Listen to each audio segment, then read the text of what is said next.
What's up everyone, Hexticity here, giving you some Section 8 Prejudice gameplay on Whiteout.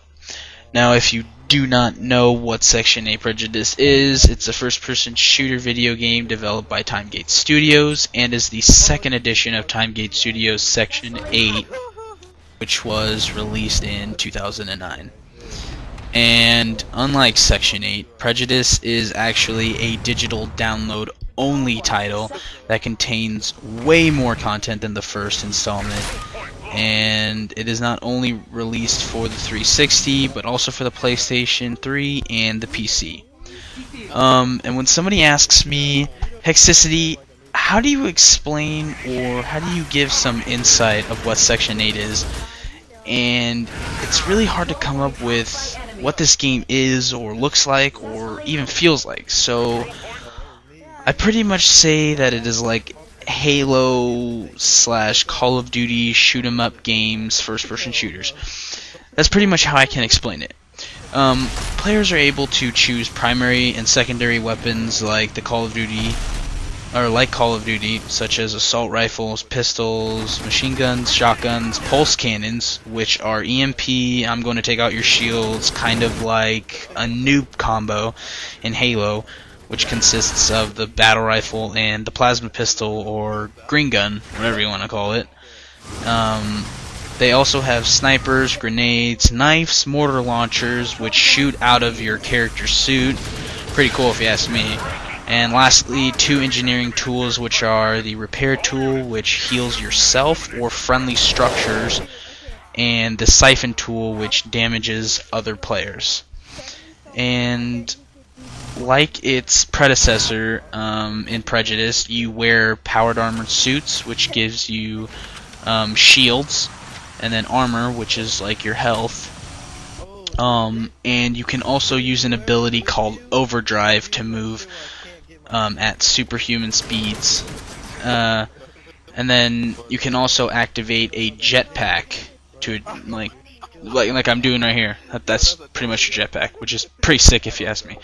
And there's the only jumping in this game consists of that, which is the bunny hop, and this is overdrive by the way, or your jetpack. You pretty much don't jump in this game unless it's with your jetpack.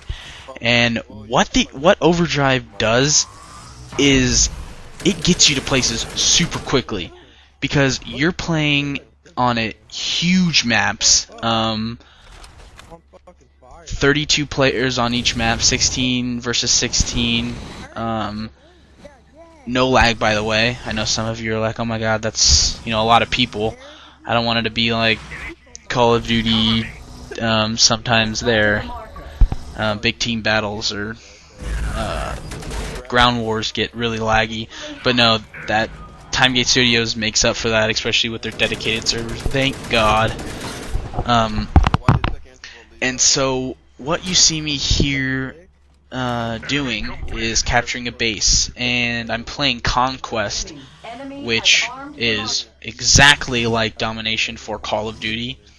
And if you don't know what that is, which I'm pretty sure you do, it's where you capture a flag and you hold it for a certain amount of time, and then bam, you capture it and you start getting points for your team. Well, in this case, in Prejudice, you go to a control point, which I was just looking at a couple seconds ago. You hack it by pressing A when it pops up on the screen. You sit there for about 5 to 6 seconds actually hacking it, and then it begins to capture it for your team. And what you have to do after you hack it is you have to defend it from anybody else coming and deactivating your hack and then hacking it for their team. Now, the class you see me using here is a incendiary machine gun or MG and a riot mod pulse cannon. And what the riot mod is, to put it into its simple stages, is it makes the normal pulse cannon, which like I said in the beginning is like a plasma pistol in Halo. It makes it shoot it wider. So, say two guys are coming at you and you need to take their shields out really quickly. You just charge up the Riot Mod pulse cannon, shoot it.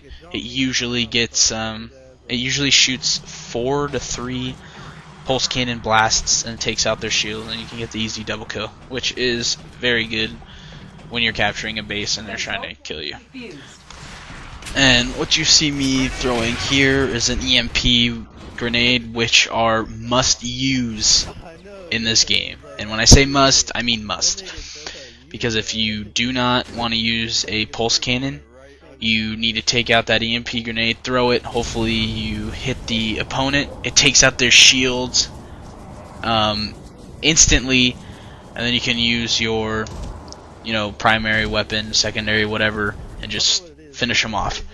And the reason why I use an incendiary machine gun is after I use my pulse cannon or my EMP grenade, which takes out their shields, hopefully, I shoot them. You can shoot them once with an incendiary machine gun, maybe 3 times, and it does a damage per second thing. It sets them on fire. And for I'm pretty sure it's 3 seconds. You set them on fire, and they have the potential. Potential. Cannot speak English today. It gives you the potential to kill them when you're not shooting them. And also another ability that was introduced was the lock-on ability, which you see me using here. You heard that little team whatever thing. Now, the way you use that is after looking at someone, after fighting someone, or just seeing them, an opponent for like 2 seconds, you can see their health and their shields. At the bottom right corner, where you see my ammo, that 465 after I get out of overdrive, you will see a circle, which it's recharging right now. And what that circle is, that's your lock-on. That's your lock-on ability. And the lock-on, it's an aimbot. Everybody gets it. It's not a hack. It's not a mod. It's a part of the game. And some of you are like, oh wow, we could add an aimbot on this game. Don't worry. You can only use it for about 2 to 3 seconds to kill the guy if you don't want to lead your shots, or pretty much you're just being lazy. What I like to use it for is right after I get their shields down with my machine gun, if I'm not using my pulse cannon or my EMP, I like to lock onto them once they have like half armor, half health, which gets the kill really quickly, and you don't end up spraying all over the fucking place, missing your shots, looking like a dumbass. Anyways, this game is 1,200 Microsoft points. 1,200. That's less than freaking. That's pretty much less than Call of Duty 4, and it is the best arcade game I have ever played. I said that about Blacklight Tango Down. If some of you have played that, which was another first-person shooters, but this game just takes first-person shooters to a new level. Now, the graphics may not look that good, but it has a huge community for being in an arcade game. It has an active website which gives you stats, leaderboards. You can be in the clans, which I happen to be on the second top-ranked clan in the world, Sadistic Warlords. Shout out to all you guys. And it's just fun. I don't think usually from 6 games of Call of Duty, it usually takes 6. I'm done. I just need to get off because it's just boring. It's repetitive. But in this game, they give you so much customization, it's ridiculous. Another thing you can do in this game, besides the loadouts, like the weapons and the equipment you use, they're called modules, which are pretty much perks in this game, or it could be armor abilities, you know, like Halo or Call of Duty. And what those modules do, you can put them in like weapon damage.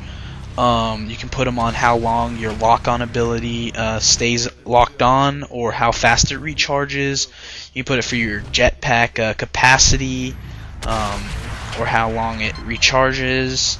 You can put it towards your shields, towards your armor, pretty much towards anything.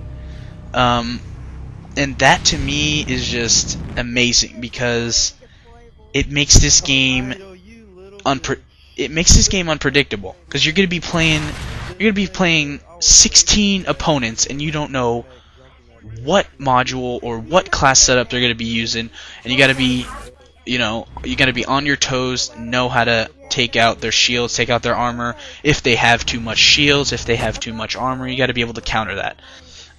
And especially in the competitive gaming scene for Section 8, which there is, you got to be able to develop your modules to, get the win. In Call of Duty, there are slayers, there are support, there are objective players, just like in Halo.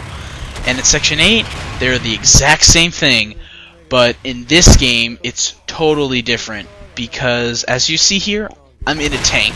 You're like, where did I get that tank? Okay, kind of left this out. Like I said before, the repair tool is used to heal yourself and also friendly structures. Now, what those structures are, they include minigun turret, rocket turrets, anti-air turrets, which shoot you out of the air, which I'm doing right here. That's called dropping in. Supply depots, which are ammo places, get ammo, or you can swap your classes right on the spot. And sensor arrays, which are like UAVs, like portable UAVs. And those are the unmanned controlled structures. And the other ones include a mech, kind of like Mech Warrior. You're in a freaking huge mech just wrecking shit, or a bike, which is kind of like a ghost in Halo, and then a tank, which you saw me using there, which can fit up to 4 people, I believe. And that that pretty much poops on kids all day. God, get raped, kid. So in this game, aside from the main objective, which is to, capture the points, capture the control points, there are also DCM missions. And what those are, if you haven't guessed, are secondary objectives to winning the game. Those include, like VIP, which you have to protect your VIP and get him to your base or whatever. An outpost mission, which deploys pretty much a 4th or another base for your team that you have to defend from opponents trying to attack it. Infiltrator, which is a blackbird that comes in like Call of Duty and shows all of your enemies on your map, and is like, you better kill these motherfuckers before the time runs out, or you're not gonna get the points and win. So there's just a whole bunch of shit going on, like a whole bunch of shit. And aside from Conquest, there are also 2 other modes that you can play multiplayer, because the single player is only obviously 1 player, which is Swarm, kind of like Horde in Gears of War, or Zombies in Call of Duty, and then Assault, which is in attack and defend, where one team spawns in first, puts up like their defensive tower or their defensive structures, and then they sit in positions, blah blah blah, and then the assault team comes down and tries to hack as many points as possible. It's kind of like territories in Halo. Defenders have to defend their territories, and if the attackers, capture one of the territories, it's pretty much a done deal. So this game has to have a lot of teamwork involved.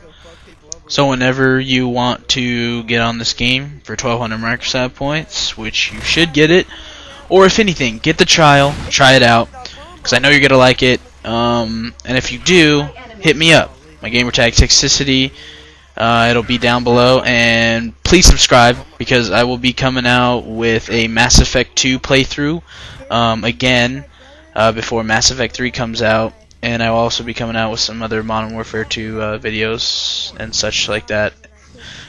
So, peace out, comment, subscribe, and I will talk to you guys later.